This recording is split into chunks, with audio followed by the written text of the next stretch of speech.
Welcome back to the Big Rand Show. Thank you for joining me. Today we're going to talk about election misinformation and how it's hurting people and the problems that it's causing and clear up a few misconceptions.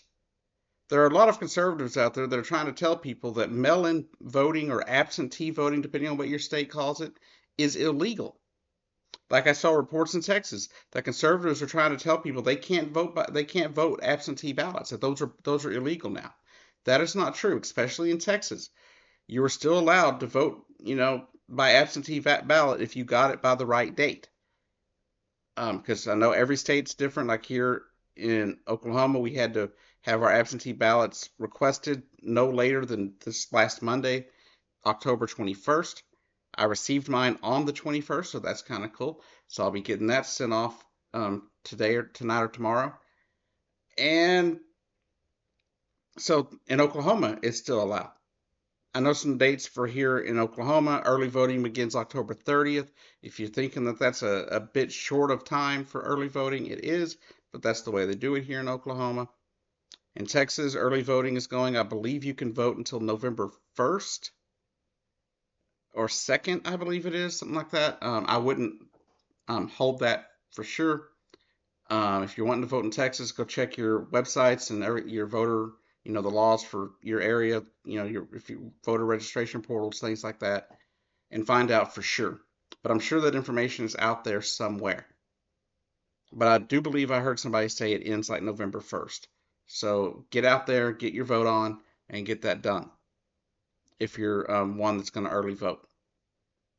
Do know that there will be long lines on November 5th, the day of the election, because, of course, there's going to be a lot more people voting that day. There are people saying that there's some people I've seen some reports where people are trying to say that early voting is not being done in states where it is being done. But of course, those kind of things are being pushed towards Democrats because Democrats are the ones that tend to vote early because most of them have to go to work. And of course, a large part of Trump's support comes from, elderly and older individuals for the most part, even though there are some younger people involved. But those are a few of the things that people are trying to put out there. Now, the fact is, this hurts the people that this misinformation campaign is directed at. And we don't know who's doing it. We don't know if it's the Republicans themselves, some foreign entity. We don't know, right? Because I'm sure you see some of it on the Democratic side too. But most of what I've seen on the Democratic side are like jokes based off of things like Trump said to go vote on January 6th is what he told people at a rally recently, right? So I see a lot of jokes. Yeah, go vote on January 6th if you're a conservative. But those are jokes, not intended to hurt anybody, not intended for anyone to believe them, right? But to tell people that they're not legally allowed to do an absentee ballot if they've already received one, that they're not able to early vote, that, it's as bad as some of the lies that I'm hearing about the election. You've got people, conservatives especially, saying that the election's already wrought with fraud. We have no proof of this. There's no proof that there's been any fraud. The only people that have been convicted in the last 4 years, 5 years, even 6 years, I think it is, all the way back through Trump's first term, have been Republicans for voter fraud. They haven't been they haven't been Democrats, they've been Republicans. So no, there's not some massive voter fraud going on. People are voting early. That is all there is to it. Now, as I see it, it's early voting is looking really good for the Democrats right now. Early voting down in Georgia had some 300,000 people show up to early vote on day one. Parts of Florida, who have been staunchly conservative over the last decade, 2 decades, are seeing high voter turnout in early voting and in absentee voting. These numbers are looking good for the Democrats. Now, does that mean that Georgia will vote for Harris? Does that mean Florida will vote for Harris? No. But it does show good numbers, which could mean if Trump does win, that there may be more Democrats in Congress to slow down his Project 2025 Agenda 47 bullshit, right? So these are all things that are looking good for the Democrats. Right now, Georgia is still shown as a +1 at 538 for Trump. Florida is like a +5 for Trump, but the early voting seems to be going against that trend, right? So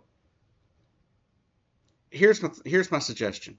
If you're out there and you get information, even if you get it from me, double check it. Go check those things. Go check 538. Make sure that I'm still accurate, right? Go check out 538.com, which is I think run by ABC technically now, but it was created by Nate Silver, and it's been fairly accurate throughout the years.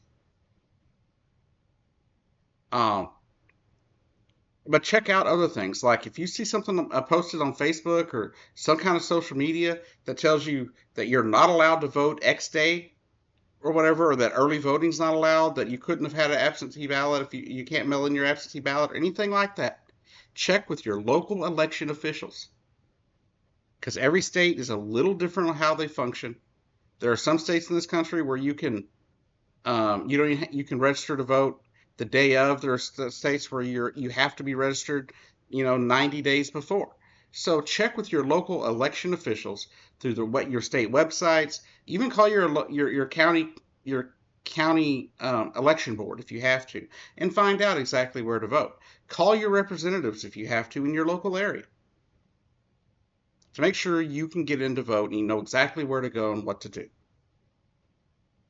Luckily for us here in Oklahoma, at least in my district, we have a, a state representative named Jared Deck, who is our district state representative here in the state legislature. And he's already been putting out information on where to go early vote. And he was the reason I knew when to get my absentee ballot ready to go, because I'm not going to be able to make it to vote. Anyhow, that's all that's really going on. You got some misinformation out there. Just don't listen to it. Everything you hear, double check it. Not with a bias of any kind, but go check with the actual officials and make sure that what you're seeing is accurate. Don't trust me. Don't trust anybody else. Okay? Take it upon yourself to make sure you know what's going on in your local area and in your state. At this point in time, my suggestion is to do a little Stone Cold Steve Austin and DTA, as in don't trust anyone.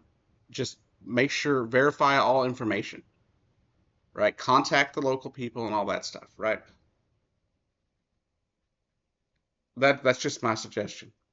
I want people to trust me, but at the same time, I want to make sure that everything I say is accurate. And if it is not accurate, I want to make sure that it is double checked, especially how critical it is right now. All that said, get out there and vote. Let your voice be heard. And my hope is that you will vote for Kamala Harris for President of the United States, because we do not need 4 more years of Donald Trump. And that is really where I stand on this whole thing. That's it, and that's all. But there is a lot of stuff going on out there. Maybe later this week I'll get you another video about some other things that Trump is wanting to do. I would do some more Project 2025 videos, but I'm only getting like 1 or 2 views on it. So going through and reading it and pulling the quotes and all that stuff is very difficult if I'm only getting 1 or 2 views on the videos. Anyhow, y'all have a great day, and I'll see you down the road.